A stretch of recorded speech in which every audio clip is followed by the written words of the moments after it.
Hi guys, welcome back. Machetes and large bladed knives, are they about to be banned? So I don't know if you guys are aware, a couple of months back, new consultation was released from UK government, and it was seeking opinions of people in the agricultural sector and people in the knife industry, whether it be manufacturing or selling, as to whether certain types of knives still had legitimate purpose and use here in the UK. And that would seem fairly innocuous at first, but when we start to look, there are some quite large ramifications that are possible here. And as we've seen before, the last consultation looked fairly innocuous, and it ended up with some very grey wording, which led to confusion over flipper knives and all sorts of different opening mechanisms being discussed, and that's still a problem right now. So let's go through and have a look at the new legislation, and I'll go through it piece by piece and just explain what they're asking. And this was brought about because of the ridiculous zombie knife legislation that came out after the last consultation. So for those that don't understand that, the government banned possession of, even in a private dwelling, if you're holding them at home, you're breaking the law, so-called zombie knives. And what do they mean by that? Well, they actually define them in terms of aesthetics. So if you read what type of knives are banned under this zombie knife legislation, it lists things like bright green coloration of handle, blood splatters, painted on, certain wording to do with zombies, or wording that depicts acts of violence. And it really is quite bizarre that you could have the same knife or the same large blade with exactly the same capability, yet if it was just a black blade and a black handle with no wording on it, it would be absolutely fine to possess in your home. And if it fell within these sort of characteristics of these zombie branded knives, then they would be illegal and you would likely be prosecuted. So very odd indeed, because if it wasn't bad enough that they're just kind of trying to legislate an inanimate object, they're now trying to legislate specifically how an inanimate object looks, and that would make it either lawful or unlawful. That is in effect right now, guys. So if you're sat there and you've got a load of these wall hanger zombie knives, sitting around in your front room that you bought for a bit of a laugh, get rid of them. They're cheap junk anyway. But more to the point, if you get searched and someone comes in your house and sees those. So that clearly didn't work, because all that happened, as we all kind of knew would happen, was that the knife manufacturers realised, okay, we'll stop painting the handles green and doing all this zombie stuff. And that trend has kind of died out now anyway. It was all to do with The Walking Dead or whatever.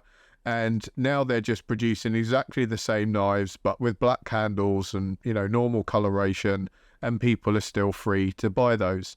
And this tends to be aimed at like the cheap wall hanger blade market. They're not really usable tools. They're made out of really rubbish steel. They're poor quality. They don't come very sharp to begin with. But these are the kind of knives that are being bought by idiots in gangs in inner cities, and they're brandishing these things and hurting each other with them. So, of course, the government are looking to legislate based on the fact the police are seizing large amounts of these in incidents. And, these gang guys aren't going out and buying like £300 high-end blades like us collectors might buy. They're just buying the generic cheap junk that they find online for 10 or 15 quid. So personally, I kind of take a view on that in one way, that I don't really care about those cheap blades. I think they're all a load of rubbish. And on one hand, it doesn't bother me if they never existed anymore.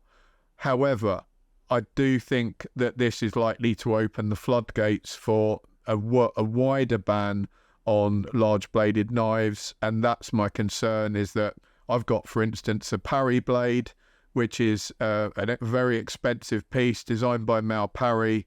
And he is unfortunately passed away now, but it's pretty much a collector's item if you've still got one. So, that kind of thing, you wouldn't really want to surrender if you didn't need to. It's not the kind of thing that I am taking out in the street. I do use it when I do lumber work and I'm limbing trees and stuff like that. And there will be a lot of guys that use these type of knives in agricultural work, whether they're doing lumber stuff or whether they're on farms. You know, I use a bill hook when I'm doing agricultural stuff. I've got one behind me, actually. So, the Stilly bill hook, which looks, you know, scary to some people, I'm sure, but that is also used in tree work and stuff. And it's a very effective tool for what it's designed for. So will this law kind of eradicate some of the things that we've all become dependent on as basic tools? So in Proposal 1, they ask, banning certain types of knives and machetes which we suggest have no practical use and seem to be designed to look menacing and suitable for combat. Do you agree? And they are looking at the common features present in the knives and machetes we are proposing to ban.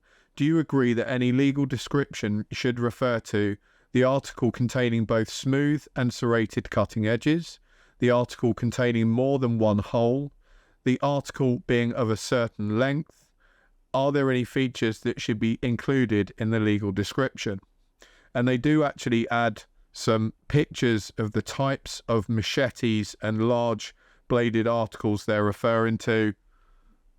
We can see there they are of that sort of cheap Chinese, that they tend to have these kind of cutouts in the blade like a skeletonized blade, and they tend to have like very large serrations and then a very large cutting edge, and they're almost bordering on kind of fantasy swords.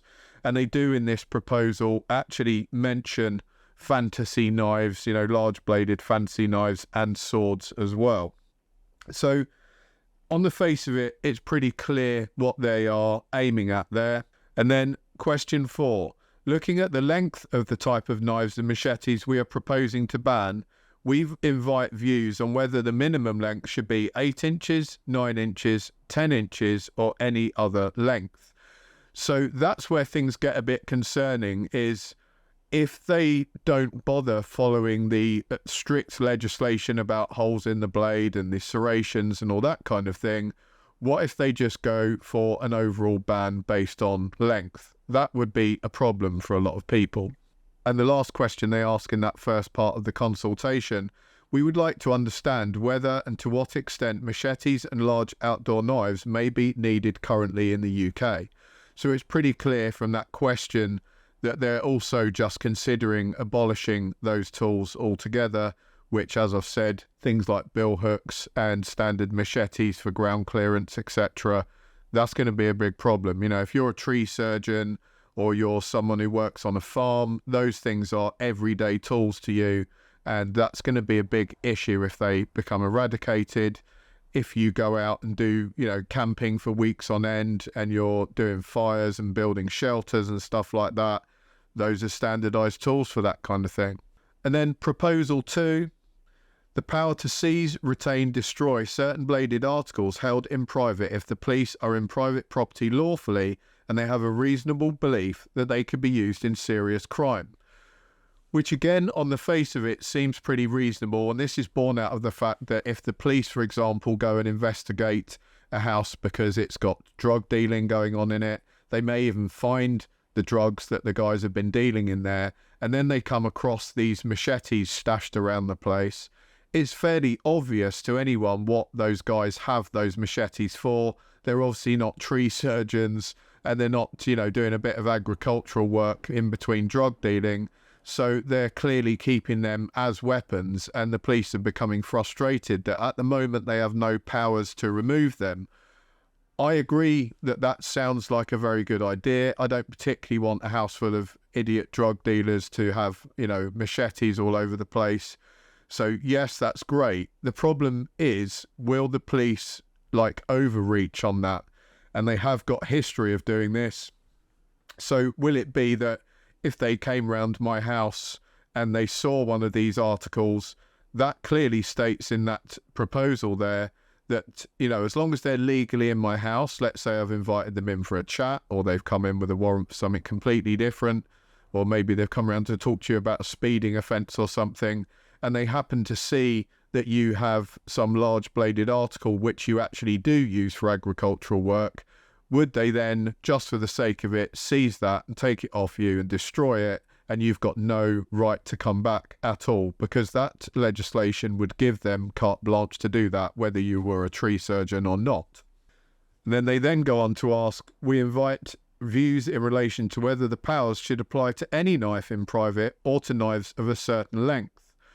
Now that's a kind of strange one as well, because if it was any knife in private, they could literally go to someone's house that, had committed a crime or any type of reason that they were in that house, and basically seize every single bladed article in there, take it away and destroy it, and you would have absolutely no comeback. So they could take your kitchen knives, for example, and just remove them and destroy them, which would be somewhat bizarre, but stranger things have happened. And again, we're into this sort of overreach situation, which many people in the knife community, whether they be collectors or makers of said things, have already experienced levels of government and police overreach when it comes to bladed items. A lot of it's through lack of understanding, some of it has been through malice. Proposal 3, increase the maximum penalty for the offences of sale of prohibited and dangerous weapons and the sale of knives for persons under 18 to 2 years. So yes, I agree with that. It seems like a very sensible thing. Nobody wants young kids to be able to buy knives randomly, and no one particularly wants people selling illegal items. That doesn't do any good for the collectors and manufacturers, and it just brings more pain to us all. So I haven't got an issue with that one particularly. And proposal 4, should the criminal justice system treat the possession in public of prohibited knives and offensive weapons more seriously?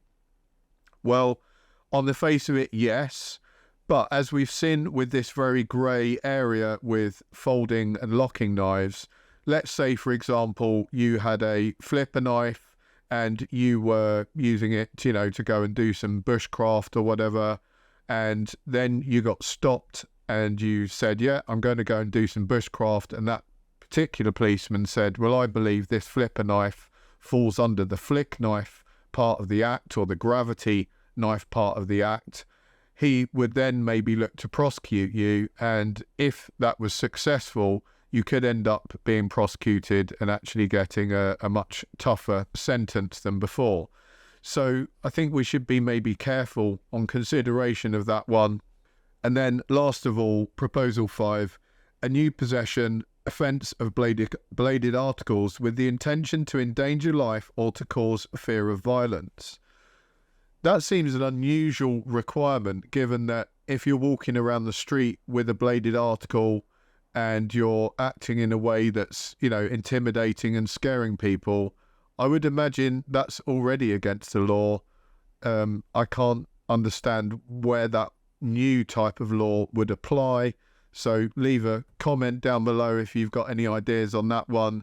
But yeah, I kind of figured that was already illegal to go around threatening people with knives or intimidating people with knives, surely.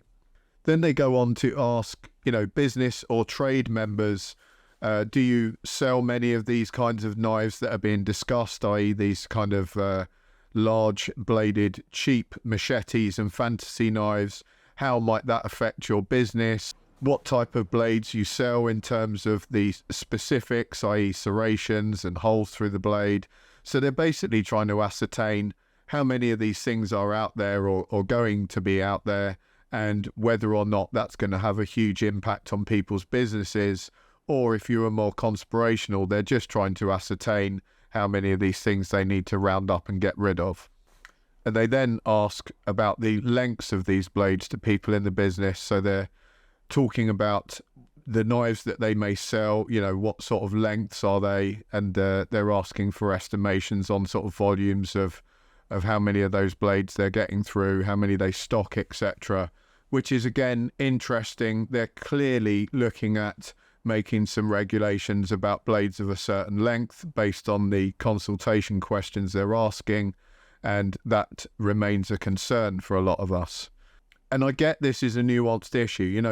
None of us want idiots running around in inner cities hacking each other up with these ridiculous machetes, but equally we all know that these things are used regularly by completely normal people for normal things, going camping, doing bushcraft, all kinds of outdoorsmanship stuff, right through to professionals who are farmers, ground workers, etc.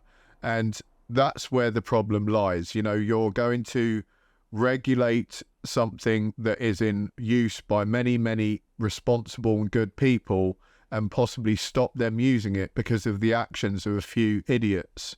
And it would seem to me much better to have a consultation that's based on the behaviour of those people. So instead of focusing on the tool that they've got in their hand, maybe have a consultation on the kind of behaviours they're exhibiting and what you can do to actually deal with that, whether that be toughening up laws about street crime, whether that be putting more money into the policing system so the police can effectively stop this stuff from going on, whether that be investing more money into youth projects, mental health facilities, etc.